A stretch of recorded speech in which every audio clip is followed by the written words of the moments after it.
আমার না হওয়া ভালোবাসা। আপনাকে আমি আমার জীবনে খুব করে চাই, জানেন।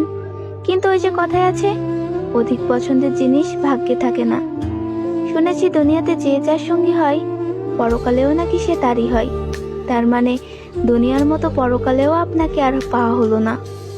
কিছু জিনিস অপূর্ণতায় সুন্দর। আল্লাহ যা করেন ভালোর জন্যই করেন। দোয়া করি আপনি সর্বদা সুখী হন, দুঃখ যেন আপনাকে কখনো ছুঁতে না পারে। পৃথিবীর দুই প্রান্তে আমাদের বাস, অথচ আমি আপনার ব্যাপারে জানলেও আপনি আমার ব্যাপারে কিছুই জানেন না, আর হয়তো কখনো জানতেও পারবেন না। তবে মনে রাখবেন, আপনাকে আগেও ভালোবেসেছি, আজও ভালোবাসি, কালও ভালোবাসবো। ভালো থাকবেন আমার না হওয়া ভালোবাসা।